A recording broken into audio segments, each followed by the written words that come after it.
Tengo fobia a los payasos, ver uno simplemente hace que me den escalofríos y que quiera alejarme de él lo más pronto posible.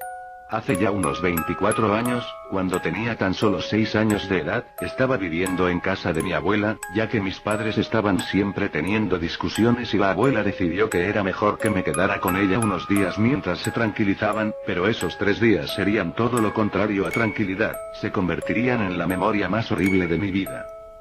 El primer día que llegué a casa de la abuela me sentía de lo más triste por mis padres, todavía podía escuchar cómo se gritaban uno al otro. Mi abuela, quien siempre me ha querido mucho, me llevó hacia su cuarto, donde había un cofre con algo de polvo encima, como si no lo hubieran tocado en muchos años.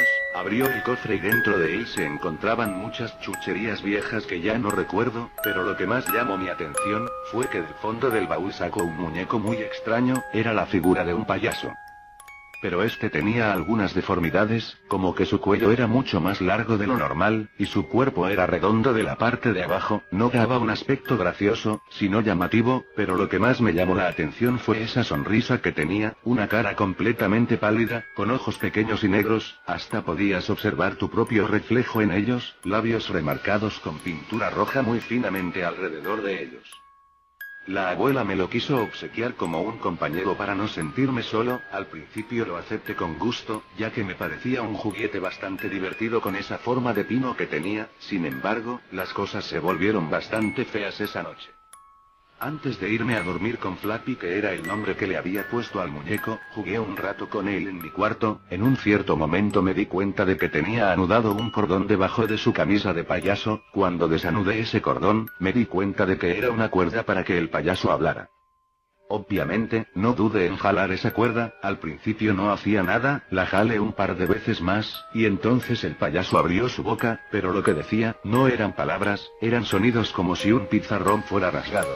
Entonces empezó a mover la mandíbula de una manera un tanto violenta, mientras esos chirridos se ahogaban por sí solos. Era el sonido más espantoso que jamás había escuchado, así que arrojé a Flappy en una esquina, y me fui a dormir con ese tormentoso sonido que no paraba de dar vueltas en mi cabeza.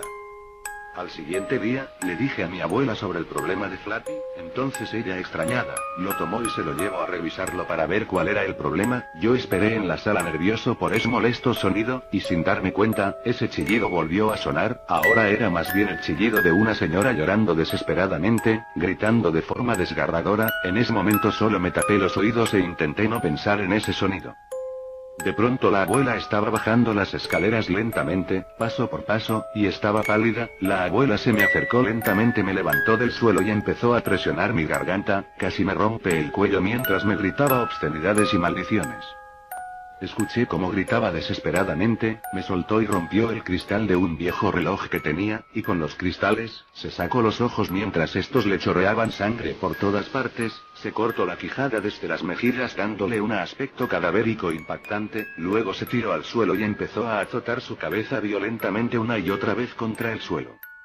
Primero vi cómo se rompía sus propios dientes, luego su nariz, luego su cráneo, y falleció desangrada en el suelo de su propia sala. En ese momento yo estaba en estado de shock. Después de presenciar aquel acto satánico de sangre, solo me quedó quedarme parado observando el cuerpo de la abuela. Entonces solamente subí las escaleras, tomé a aquel muñeco y salí caminando de la casa tranquilamente. No lloré y ni siquiera produje sonido alguno, solo caminé lejos de ese lugar.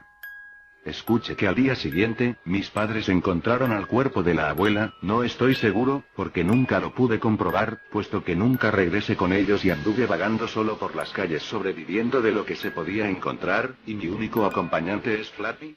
Aunque hay algo que me intriga de él hoy en día, en su ropa de payaso, tiene marcadas huellas de color rojo de unas manos, pero no unas huellas normales, eran de manos pequeñas, como si lo hubiera manchado un niño con manos ensangrentadas.